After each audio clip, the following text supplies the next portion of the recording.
A singer, dancer, an actress, and a pop culture icon, everyone adores Jennifer Lopez.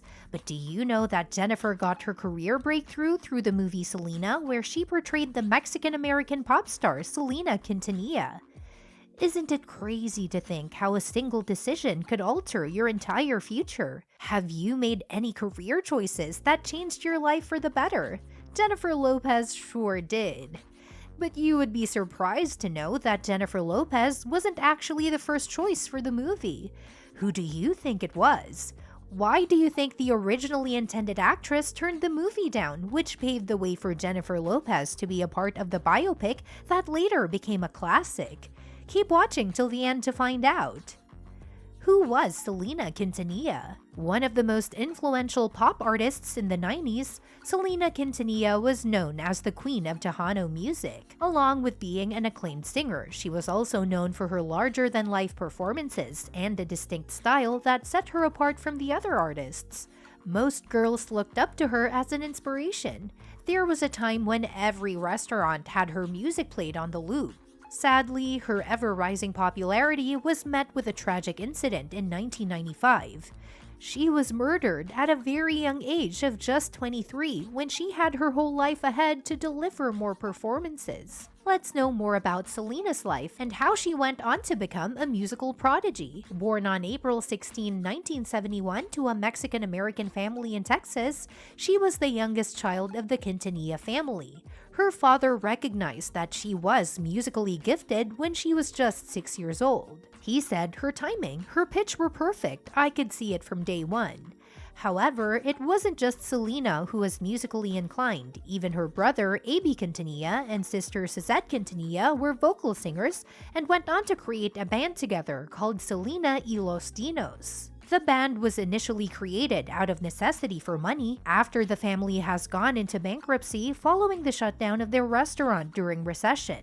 Her father managed the band from then. They initially played in the streets and for weddings. The band had Selena as the lead singer. As time went, Selena's voice started getting more and more recognized, and her performances were sought for the most. Seeing her as a natural performer, her father decided to drop her out of school while she was just in 8th grade. Her teachers didn't quite agree with his decision and had raised an issue on it to the Texas Board of Education. They believed she was very young to be performing instead of focusing on her education, and that she looked rather tired from all those performances when she came to school. However, the teachers were told to mind their own business by Selena's father. What do you think? Was it reasonable that her father made her focus more on her musical career for financial reasons, as well as for her talents to be recognized? Or do you agree with her teachers that it wasn't appropriate for a child her age to disregard her education? Even though nobody asked her what she wanted, the teachers did win the argument. She completed her high school diploma and went on to take business administration as her main subject at the Pacific Western University. What was life like for the Quintanilla family in the beginning? Financially suffering. They used to tour for their musical exhibits on a refurbished bus which they named the Big Bertha. They barely had enough money for food and gasoline. However, things started to look hopeful for the family when Selena started getting better work. She went on to record her first ever Tejano music compositions when she was just 13 years old. Tejano music was usually dominated by male singers, and it was surprising when Selena started out. Her father wanted her to stick to her heritage when it came to music, despite her wanting to sing English songs sometimes, and Tejano music was a huge part of their Mexican heritage in America. To their dismay, she along with her band weren't allowed to perform at several venues in Texas, stating their age as a factor. They also faced discouragement from several music leads from the industry as they believed Tejano music was suited for men, and Selena wouldn't thrive. Selena, however, proved them all wrong by winning the Female Vocalist of the Year award in 1987 and also for 9 consecutive years from there on. She was discovered by the musician Rudy Trevino, the founder of the Tejano Music Awards. Isn't her story inspiring? Selena released her debut album in 1989 named after herself, Selena. The album was ranked at number 7 on the US Billboard Regional Mexican Albums chart. Selena was just 17 years old when she signed her one-year contract with Coca-Cola for $75,000 and was seen endorsing the brand through posters. They believed she could cater to the Latino audience, as by then she was famous enough to influence many. Meanwhile, their band had a new member named Chris Perez, who joined as a guitarist. Chris and Selena were later romantically involved and wanted to be a couple. However, they hid their relationship from her father for a long time, fearing his disapproval. After several album releases from Selena, one of her songs, Baila Esta Cumbia, became one of her most successful singles. By now, her sister had found out about Perez and Selena's relationship, and all hell broke loose when she notified her father about it. After several warnings from the father, they still continued to be a couple. He feared that Perez was a chauvinist and would destroy her musical career if they married, and even fired him from the band. Knowing her father would never accept their relationship, she eloped with Perez in April 1992. The entire media covered the story. This incident had caused several rifles in the family. All went back to normal when her father finally accepted Perez and took him back to the band. A month later, Entre a mi Mundo, her breakthrough album, was born. Have you heard any of her music? If yes, comment below your favorite song from her. Selena kept on rising to fame since then.